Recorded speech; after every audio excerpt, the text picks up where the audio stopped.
안녕하세요. 12월 20일 설교 복귀 시간입니다. 오늘 설교 본문이 누가복음 1장 여기 써놨습니다. 26절에서 38절까지이고 제목은 은혜를 받은 자여입니다. 가브리엘 천사가 이 마리아에게 전한 인사의 첫 마디입니다. 어떤 설교를 하지 웬만큼 교회 다니고 성경을 아는 사람들은 알 겁니다. 은혜가 주제죠. 그 은혜라고 하는 게 우리가 아는 것 같으면서도 또 사실 모를 수가 있습니다.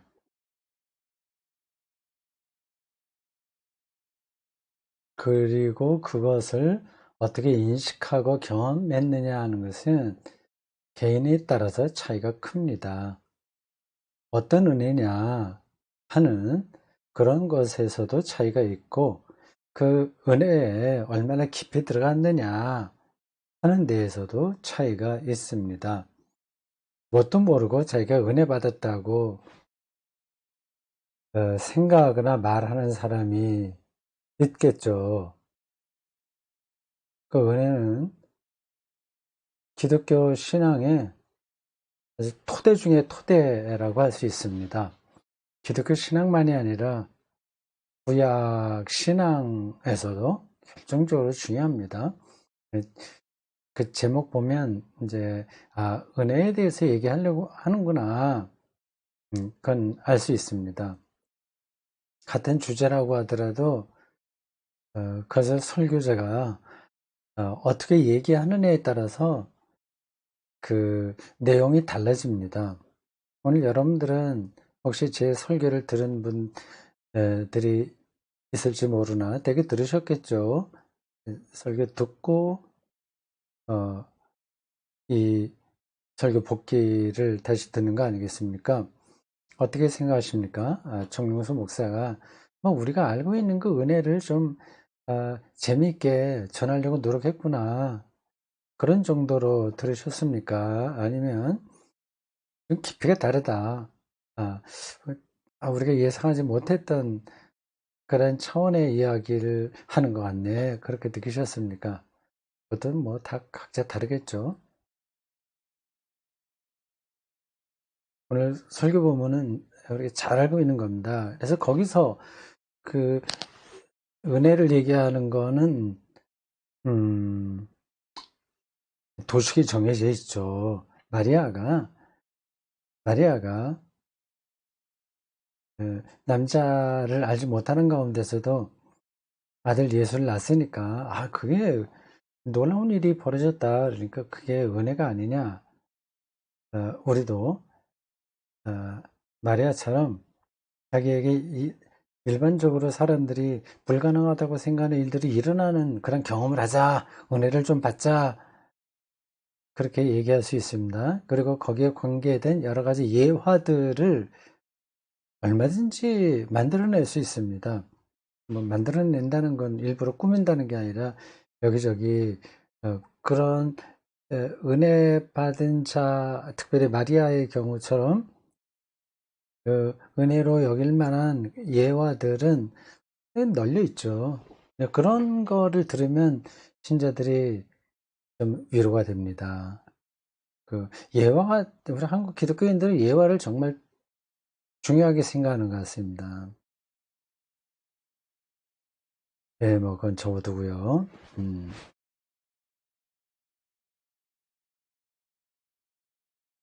제가 설교하는 중에 설교문에는 나오지 않았는데 잠깐 애드립으로 이런 얘기를 했습니다.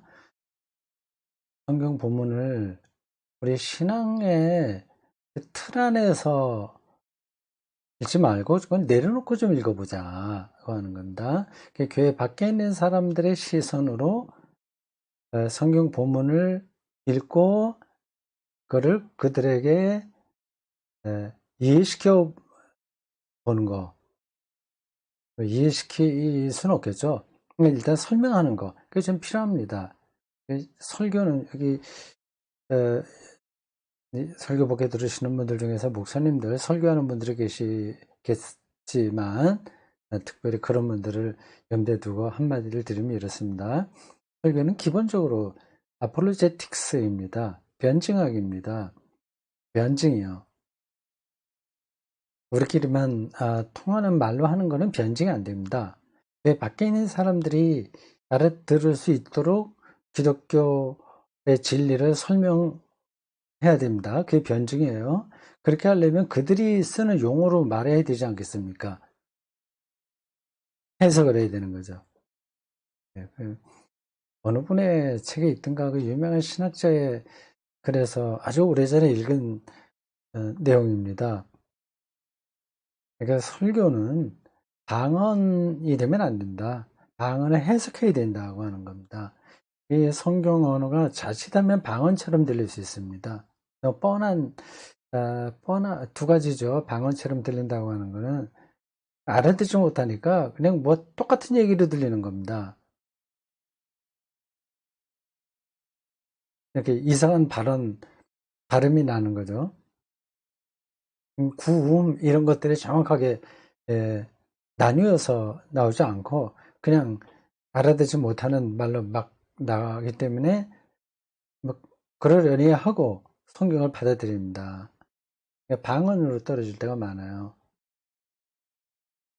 해석해 두지 않으니까 완전히 딴 나라 이야기가 되는 거죠. 교회 밖의 시선으로 성경을 읽어보자 하는 겁니다. 교회 밖의 사람들에게 동의를 얻지 못한다고 하더라도 일단 우리가 하는 이야기가 저들에게 들리긴 해야 되지 않습니까? 동의는 받지 못한다고 하더라도 이해는 시켜야 되는 거죠. 당신들이 이야기하는 게 바로 이런 거구나. 뭐 그런 정도까지는 우리가 전달을 해야 됩니다. 그의 밖의 시선으로 성경을 읽기, 이게 설교자들에게는 결정적으로 중요한 훈련입니다. 그런데 그런 훈련을 위해서는 해야 될 일들이 많죠. 그건 뭐 한두 가지 아니니까 말씀드릴 필요가 없습니다.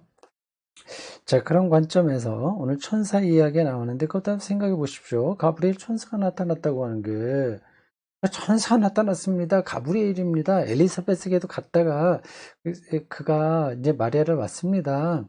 마리아에게 와서 얘기했습니다. 이렇게 하면 교회 밖의 사람들은 그 이야기 잘 듣지 않습니다. 물론 설교 시간에 제가 천사에 대한 이야기는 하지 않았어요. 다른 경우에 좀 했기 때문에 제 설교를 꾸준하게 들은 교인들은 저게 어떤 뜻이냐라고 하는 걸 알고 있을 겁니다. 그래서 오늘은 굳이 이제 천사 경험이 뭐냐 하는 것을 말씀드리지 않았습니다. 그거를 중심으로 설교를 끌어갈 수도 있었습니다. 근데 그건 제가 오늘 하지 않은 거예요.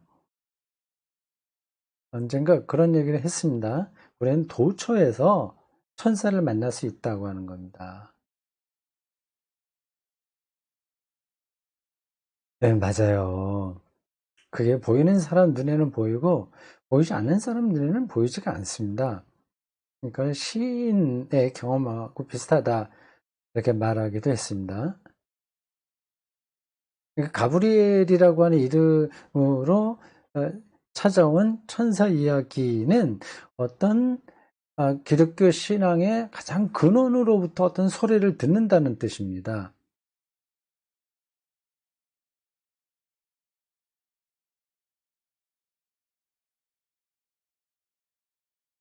그 뭐예요?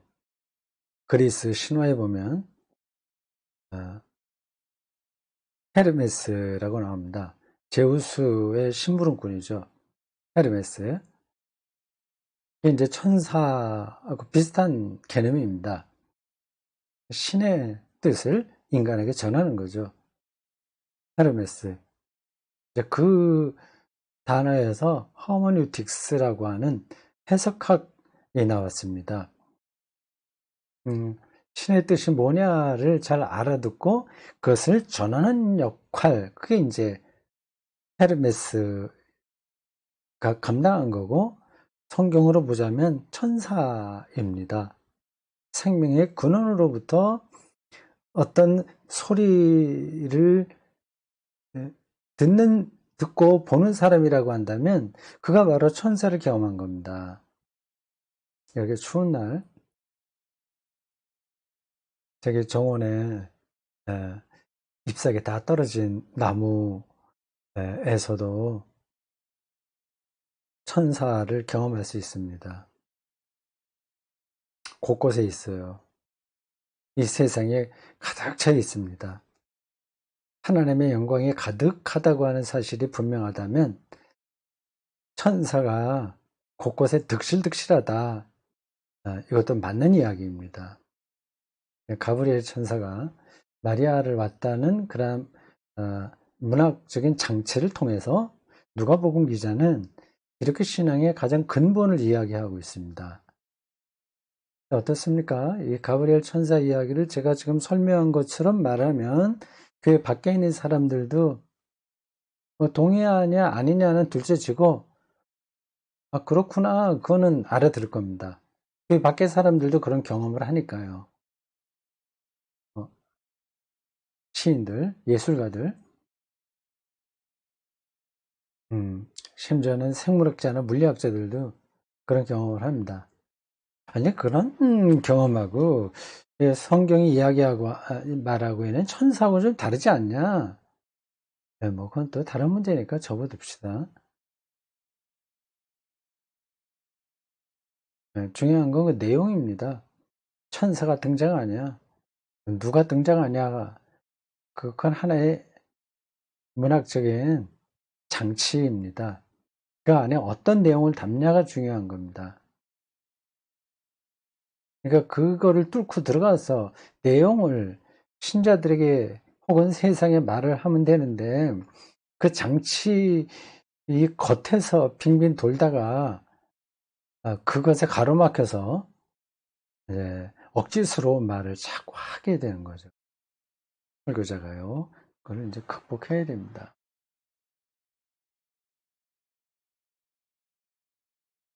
오늘 설교에는 유난히 책 이야기가 좀 많았습니다. 제가 저의 입장에서는 이제 그게 그 본문을 좀 잘 설명하는 길이다 이런 생각이 든 겁니다. 다른 때부터 좀 많았어요. 제가 뭐 책 이야기, 다른 건 성경 주로 말하지, 성경에 말을 걸고 거기서 말을 들으려고 하는 그런 쪽으로 설교를 하지, 일반 책 이야기도 별로 많이 하지 않습니다. 그러니까 오늘 나온 책 이야기도 조금 더 길게 하면 설교 시간이 무지하게 길어지는 거죠. 책 이야기 제가 다른 데 하더라도 굉장히 짧게 합니다. 핵심 요점만 얘기해요. 간혹 어떤 설교자들 보면 자기가 읽은 책 하나 갖고 너무 오래 이야기하더라고요. 한 5분씩도 얘기하고 뭐 6, 7분 가기도 합니다. 내가 배보다 배꼽이 더 큰 격이죠. 신자들이 성경 텍스트의 세계는 잘 눈길이 안 가고 그냥 책 이야기나 일반적인 책, 좋은 책이죠, 물론. 뭐 심리학 책, 뭐 그리고 힐링에 관한 책, 뭐 이거저거, 뭐 끝이 없죠. 그런 책 이야기 시작하면. 저도 설교를 좀 더 재미있게 한다는 것만 목표로 한다면 그 현대 지성인들의 구미를 당길 만한 책 이야기 많이 할 수 있습니다. 그러니까 아무리 좋다고 하더라도 그건 설교가 아니기 때문에 가능한 대로 그런 거는 억제하고 있습니다. 책 이야기가 어쨌든 오늘 숫자로 보면 좀 많았어요. 너데니얼 호손. 제가 읽지 않은 책은 이렇게 말하지도 않습니다. 너데니얼 호손 모르겠어요. 내가 이렇게 장담처럼 하긴 하는데 어떤 경우에 읽지 않고 대충 알고 있는 책 제목이나 아니면 그 차례 정도만 알고서 말을 하는 경우도 간혹 있긴 있을 겁니다. 근데 대부분은 다 읽었습니다. 나다니엘 호손의 주원구시, 제가 아주 오래전에 신학교 다닐 때 읽었나 했을 겁니다. 뭐 그 이야기도 좀 재미있게 끌어가면 신자들이 오래 기억할 수 있을 겁니다. 그 마리아의 실존이 은혜가 아니라 오히려 무거운 짐이었다. 이제 그걸 얘기하다가, 네, 아기를 임신하고 낳는다고 하는 게 이게 말이 되냐? 아니다. 이제 그 얘기였습니다. 너데니엘 호손의 주원 글씨, 한번 옛날 책인데 18세기인가 19세기인가 미국 청교도들이 정착해서 살던 보스턴인가 어딘가 어느 지역에 벌어졌던 마녀 사냥, 마녀 재판하고 비슷한 이야기입니다. 그러니까 아버지가 누구냐를 밝히지 않고 아기를 낳은 거죠. 이 여자가 유부녀였었는데 아기를 낳습니다. 그래서 종교 재판을 받게 되는 겁니다. 그래서 이 가슴에 A라고 하는 그 영어 글자를 달고 평생 살게 하는 판정을 받았습니다. 선고를 받았습니다. A라고 하는 것은 이제 어덜터리인가? 그런 뜻이에요. 불륜이라고 하는 뜻인가? 무슨 뜻인가? 네, 그런 걸, 어, 미혼모라고 하는 뜻인가? 네. 하여튼 A자라고 하는 걸 여기 달고 다니게 됐습니다. 평생. 아버지가, 이 아이의 아버지가 누구냐, 그거를, 말하지 않고 평생 살았죠. 근데 이 여자가 결국은 모든 사람들에게 베푸는 역할로서, 인정받게 돼 있다고 하네요. 그 A가 그래서 나중에는 에이블, 영어로 에이블 뭐 할 수 있다 이거 아닙니까? 그런 거의 약자로 자리를 잡게 됐다고 하는 겁니다. 뭐 중요하지 않은 건데, 하여튼 그 책이 얘기했고요. 이제 거기서 카즈나키스, 그거는 이제 마리아가 사실 행복한 여자가 아닙니다. 복된 여자가 아니에요. 그 인생을 본다면 저주스러운 거죠. 자기 아들이 죽었잖아요. 가장 잔인하게 죽었지 않습니까? 저주받은 거잖아요. 33, 30대 초반이니까 그때 마리아의 나이가 50이 채 안 됐을 겁니다.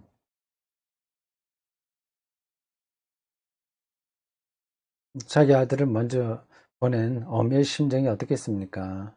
그걸 이제 제가 설명하다가 니코조 카산지키스의 최후의 유혹을 잠깐 그 제목만 얘기했죠.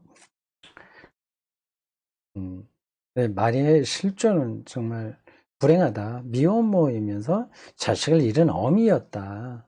누구도 이 여자처럼 살고 싶지 않을 겁니다. 제가 설교 시간에 입장을 바꿔놓고서 한번 생각해 보자. 이렇게 말씀드렸어요. 네, 어느 누구도 이러한 길을 가고 싶어 하는 사람은 없습니다. 근데 마리아가 어떻게, 어, 그렇게 복 있는 여자, 뭐 다른데 좀 표현되어 있는 겁니다. 기독교 교리사, 그 마리아론, 가톨릭 교회에서. 가톨릭 교회에서는 이 마리아가 굉장히 중요합니다.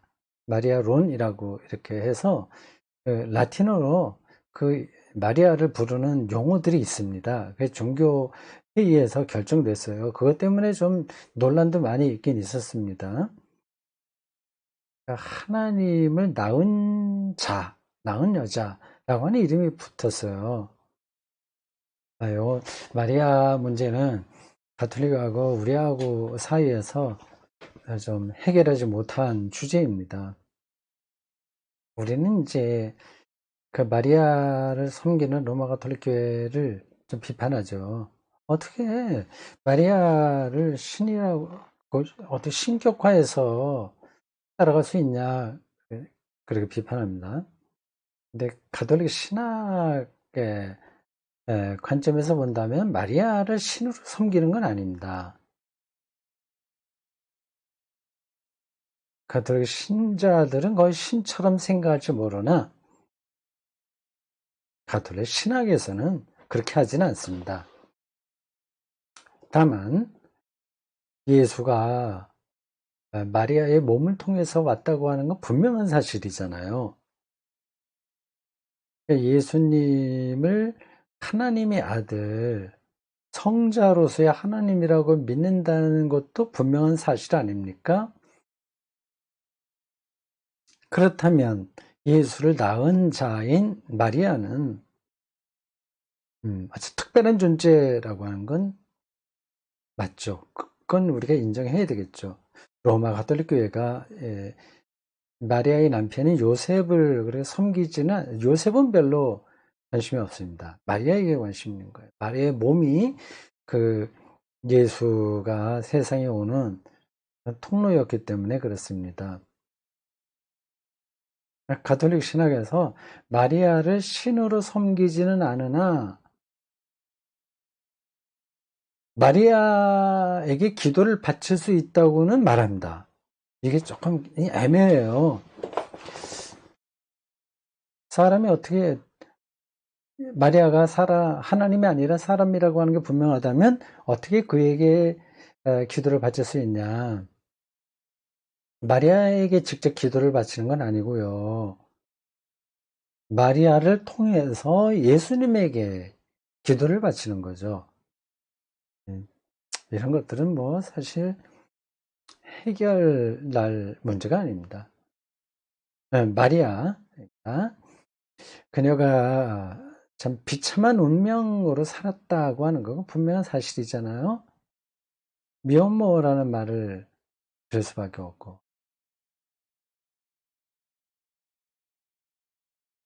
자식을 먼저 보낸 어미로서 살았고 하니 그러고 그냥 단순히 자식을 먼저 보낸 어미 정도가 아니라 십자가로 죽는다고 하는 거는 완전히 저주받은 운명입니다.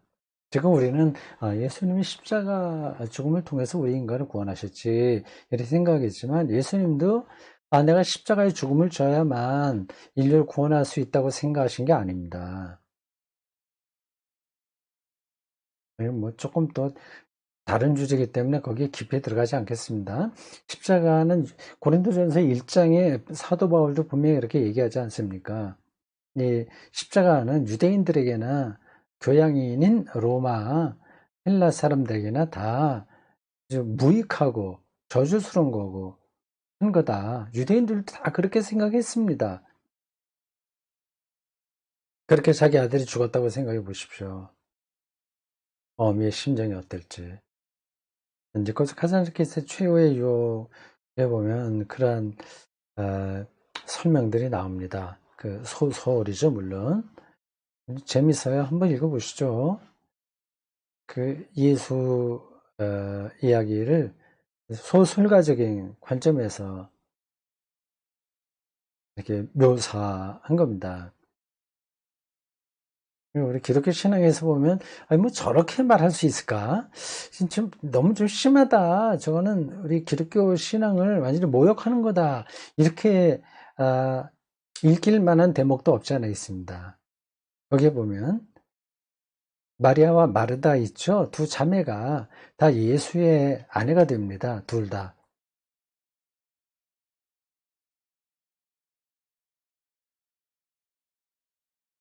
그게 이제 실제 된다는 얘기가 아니라 예수가 십자가에서 달려 정신이 오락가락 혼미해질 때에 경험했던 어떤 상상의 세계입니다. 십자가 위에서 한 6시간 달려 있었다고 그러잖아요. 그때 정신이 왔다 갔다 하지 않겠습니까? 그때 예수가 받았던 최후의 유혹이 무엇일까를 니코스 카잔자키스가 소설가적인 상상력을 통해서 설명하고 있습니다. 그러니까 최후의 유혹은, 예수가 받은 마지막 유혹은 자기도 평범한 남자처럼 결혼해서 자식을 낳고 행복하게 사는 거였다고 하는 겁니다. 마지막 순간에 이 예수가 평범하게 이렇게 아내 둘 데리고 목수로서 아이들도 있고 이렇게 살다가 제자들과의 관계에서 뭐 등등 벌어지다가 정말 순간에 자기가 막 고통스럽고 막 이제 제자들이 와서 당신이 십자가에서 도망갔기 때문에 우리가 실패했다고 하면서 막 그 예수를 마당에다 내팽개치면서 발로 막 밟아요, 머리를. 고통스러워하면서 아니야, 나는 도망가지 않았어 하면서 정신을 차리게 됩니다. 근데 여전히 십자가 위에 달려 있는 거죠. 정신이 오락가락 할 때에 예수가 받았던 마지막 유혹을 그렇게 이제 소설처럼 쭉 그린 겁니다. 그러한 예수에게 나타났던 인간적인 모습들, 그리고 그런 것들이 완전히 개연성이 없다 이렇게 말할 수는 없죠. 예수도 좀 결혼해서 살아야 되는 거 아닌가 그런 생각을 했을지 모릅니다. 처음부터 나는 결혼 안 해, 뭐 이렇게 생각했겠습니까? 거기서 카잔스키스의 이 최우유 처음 시작은 이렇습니다. 그 소설의 처음 시작하는 장면이 재밌어요. 이거 오래전에 읽었는데도 참 생생하네요. 그건 낱말 하나하나는 생각 안 나는데 전체 흐름 같은 거는 굉장히 강렬하기 때문에 잊히지가 않습니다. 예수는 목수로 살았어요. 실제 그 소설에 나오게 목수입니다. 근데 어떤 목수냐? 이게 재밌어요. 십자가를 만드는 목수입니다. 십자가를 만드는 목수. 십자가라고 하는 거는 반 로마 혁명 뭐 이런 걸 행하다가 잡힌 사람들에게 들을 이제 죽이는 형틀이거든요. 십자가요. 목수가 만들죠. 그거를 만드는 목수였습니다. 그래서 예수 이전에 십자가로 죽을 한 남자, 유대인 남자겠죠. 그 어머니가 이 예수를 향해서 저주를 퍼붓습니다. 그래, 당신이 만든 십자가로 우리 아들이 죽는데 너도 그렇게 죽을 거야. 예, 그렇습니다. 첫 번째 장면이 굉장히 인상적이에요. 과학책 3권 읽었다. 좀 책 읽는 거 자랑하듯이 말했습니다. 아인슈타인이 괴델과 걸을 때 아직까지 제가 읽고 있습니다. 지금 홀트가 쓴 건데 재밌어요. 거기서 수가 어떤 거냐 하는 것에 대해서 새롭게 깨달은 것도 많이 있습니다. 그 파네메르크 책하고 한스퀸의 책도 제가 소개했는데 자연과학에 대한 거죠. 수학도 자연과학이죠. 그리고 화이트헤이드도 수학자였다가 철학자가 됐어요. 근데 이 수학을 하는 사람들은 그 수학이 정말 그렇게 수가 그렇게 아름답다고 하네요. 그 배열이. 소리 음악하고 비슷하다고 합니다. 음악. 아름다운 화음, 배음을 이렇게 만드는데 그게 굉장히 수학적이라고 하네요. 그리고 물리학도 이제 두 가지가 있습니다. 실존적인 실험을 통한 분야가 있고 이렇게 수학을 통해서 하는 분야가 있습니다. 누구예요? 호킹, 호킹 박사는 이게 수학을 통해서 하는 물리학자입니다. 실험을 하지 않아요. 그래서 노벨 물리상을 못 받은 이유가 거기 있습니다. 수학으로만 하니까.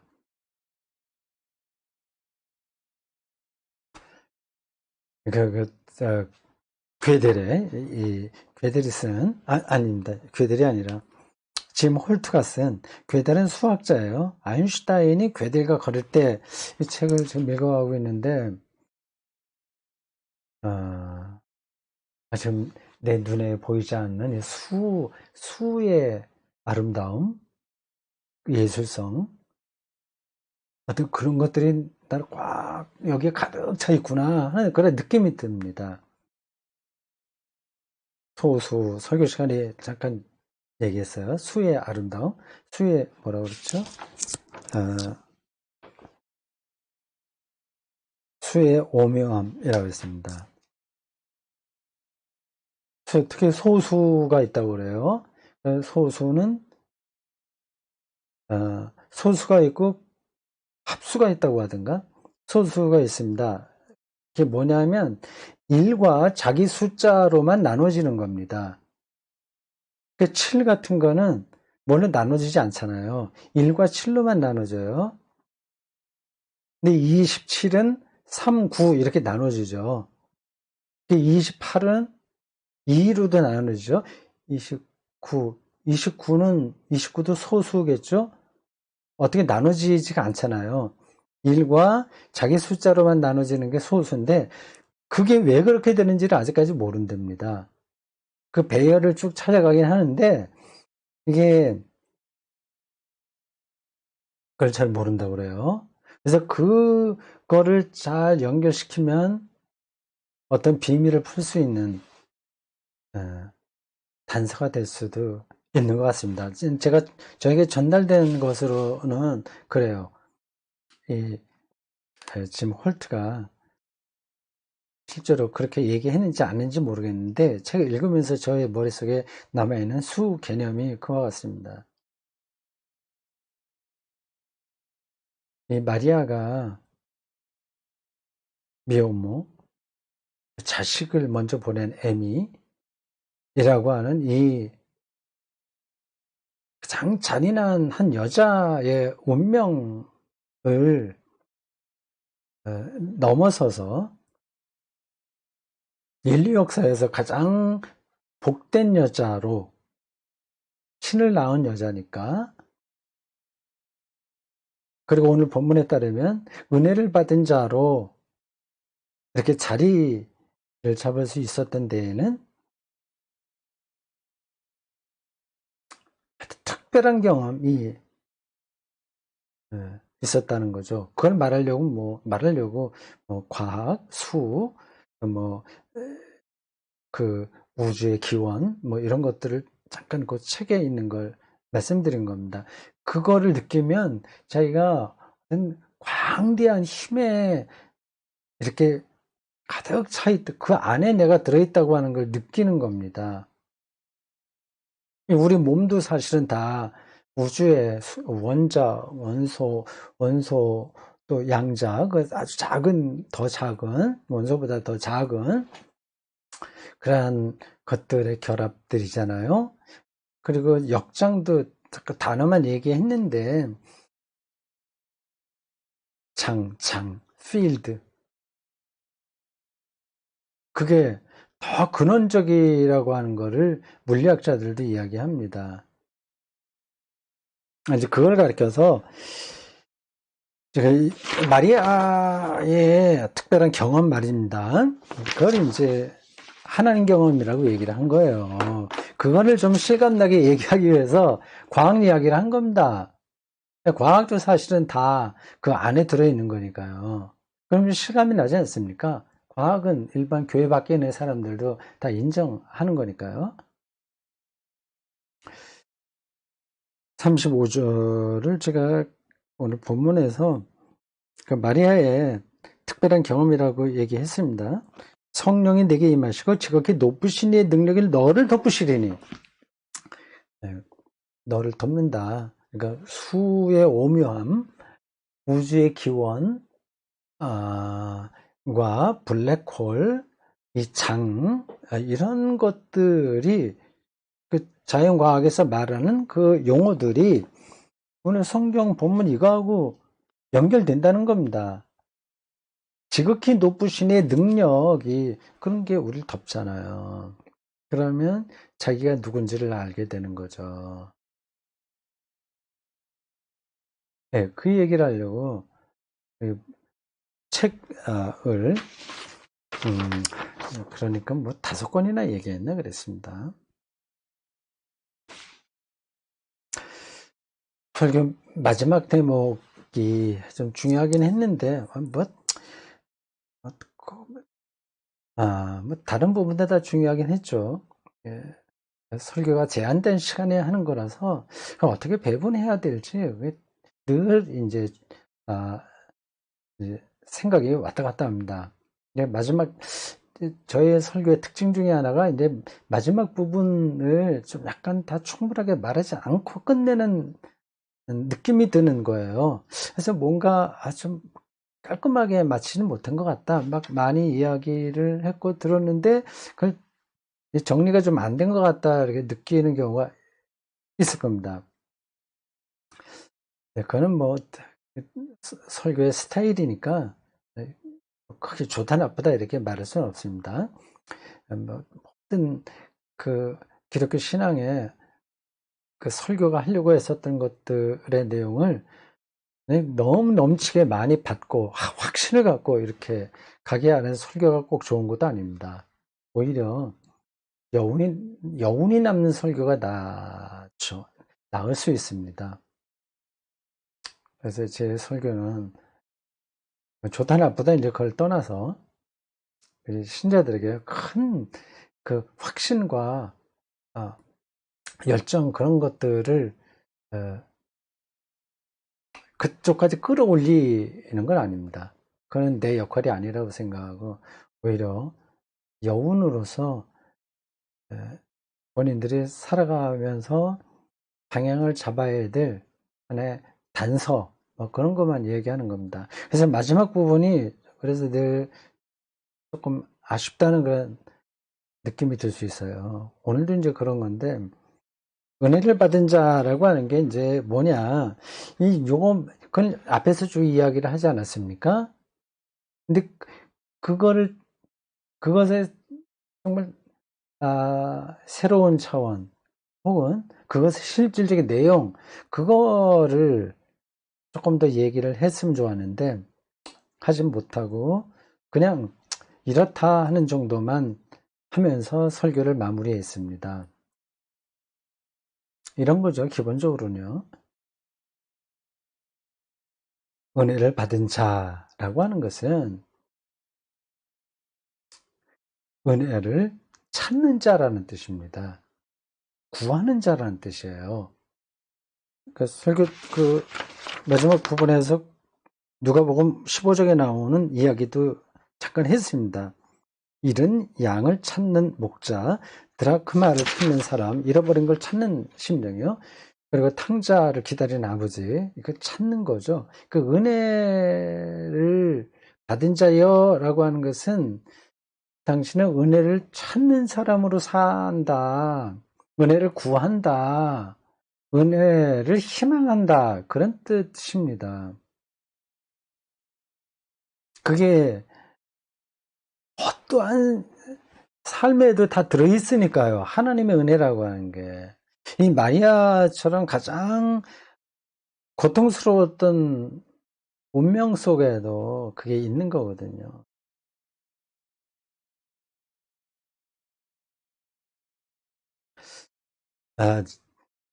요 이야기를 할까 말까 하다가 그냥 한번 해야 되겠습니다.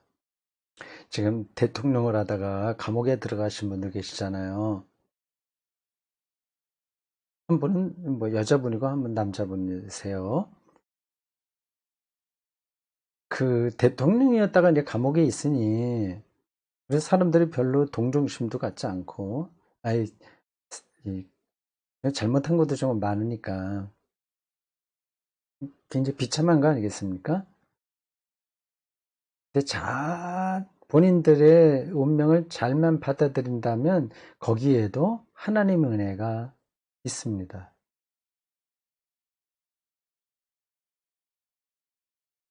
그게 뭔지 제가 설명하지 않아도 아시겠죠? 곳곳에 하나님의 은혜가 있어요. 그걸 안 보려고 하니까 문제가 되죠. 예.